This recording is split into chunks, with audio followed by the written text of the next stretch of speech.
game is currently loading. And for any of you who didn't know, EGIdra has a remarkable history as an extremely successful Zerg player, bouncing around in the #1 in the world rating of the Starcraft 2 Grandmaster ladder, getting 7th at MLG, even winning one in 2010. Zipping through the stats, we see that MC is a 2-time GSL champion of Code S, well known for his solid, creative, occasionally risky play, but no matter what, you can't argue with his results. No, you can't, and you know, one of the things that I'm extra excited about is the fact that Idra said that he was ready for the versus Terran matchup, but here he is versus arguably one of the best Protosses in the world, oGsMC. He's proven it before with his 2 GSL Code S wins, and possibly is this the event where he picks up an MLG win? Either way, MC in Game 1 already having himself a good time, saying hello to all his fans. We have EGIdra spawning in the left position as the red Zerg. Again, for any of you unfamiliar with MLG Metalopolis, it is impossible for anyone to spawn at this north position. There is impossibilities of close spawns. We have at the right, from South Korea, oGsMC as the blue Protoss, already planting a pylon down at the top of his ramp, not going to go for any early expand play.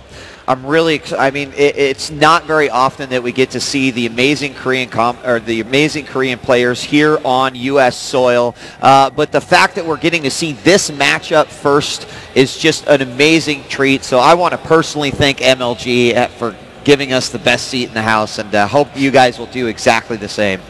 Yeah, that is true. I mean, we're technically commentators, but more importantly, we're both fanboys. So it's so great that if I want to look at MC's Nexus, bam, looking at his Nexus.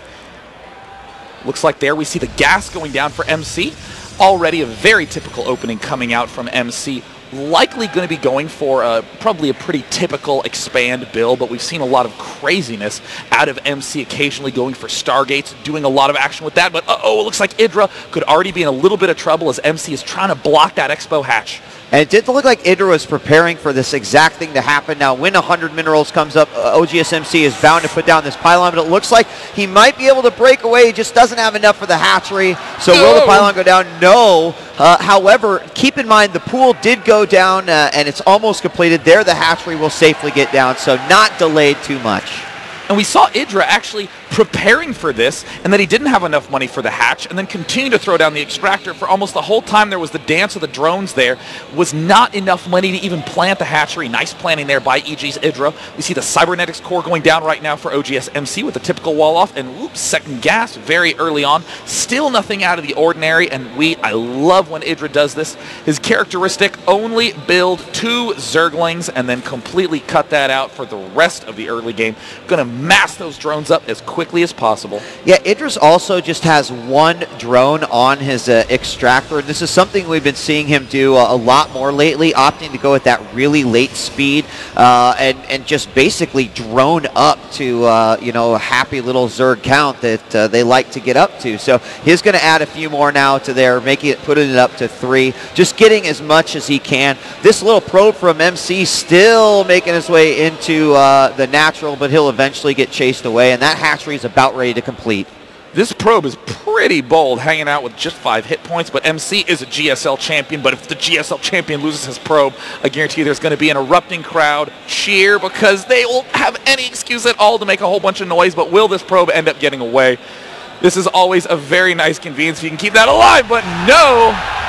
EGIdra coming out to a dominating lead, DJ Wheat. He is, and these Lings are going to find the rest of the units here from MC. He's going to get some revenge as 1 Ling goes down, the other one will manage to run away. And the Nexus goes down rather quickly here for MC. He is getting a few more sentries out as well. Typically we see this in this scenario when he's going to drop this Nexus. Now, meanwhile, over on the other side, we've got Queens out on both sides. The speed now being upgraded, and that's right around that 5 minute 30 second mark where we see that late speed come into effect.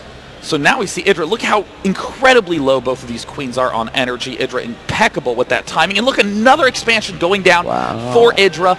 Very, very solid play. Because as we see in MC's base, that is the money timing for that expansion. Taking it with just one gateway. Looks risky, but we're seeing MC wall this entire area off. He's going to pull back and retreat. But does EGIdra have some kind of clever assault timing? Uh-oh, we see a Roach Warren going down. We see gas getting saved up. EGIdra could potentially go for a very early push. And we do have all the gateways outside here from MC, but inside we've also got this Stargate right next to the Nexus, so he's kind of like revealing what is going on here. Ling's going to come up. He is quickly taken out. Not only is there a nice wall there, but kind of showing his tech. I imagine that EGIdra's going to want to get an OV into that base. We have one flying over from that north expansion. It'll take a little bit while for it to get there, and it does look like speed is finished, so EGIdra will just try to continue to scout around the map with these Lings. Now note that EGIdra is just now making his third queen. The most important part of defending this hatch at the top is joining these two bases together with creep. This third hatch very far away, which is going to make it extremely vulnerable to this Void Ray. And look at the rally point. It's already set right next to this third expansion. MC clearly wants to take out this hatch early. We see there's the Evo chamber going down. EGIdra is well aware that he needs not only upgrades, but also spore crawlers up for that anti-air defense. Yeah, and he is in the process of getting his lair. He's got the Evo chamber down as well, so he should be able to hold it up, but I'm not sure that he even knows that it is there or coming, so we'll have to keep an eye. He does have this Overlord just next to it, and did it spot the Void Ray coming out? I think it might have gotten a little glimpse, so we'll see if EGIdra reacts. And it looks like EGIdra, throwing down two spore crawlers right away, trying to make sure this is as defended as possible. But here comes the Void Ray already making its way up there. EGIdra has so many fans here in the States. A lot of people want to see him take down the top Korean right off the bat. EGIdra now pulling that queen back, has a second one already prepared and ready. MC is going to have to pull back. The reason you get that Void Ray so fast is to block a fast third, but as we see EGIdra making two more queens, making the Hydra Den, getting the upgrade for those missile attacks, and still having an incredible amount of drones. Yeah, I mean, to stop that completely, he did have to put down two spore crawlers, but I think to completely negate that little attack, I think it was a wise decision. Now, Phoenix is still coming out here, so the one Void Ray and three Phoenix are out. This Overlord is going to go down, and that will end up supply blocking EGIdra, at least temporarily. He'll go ahead and fire up another Overlord. Meanwhile, the Void Ray going around the map and just negating vision away from EGIdra. He could come in through the back, but the Hydra should be able to come out very, very soon.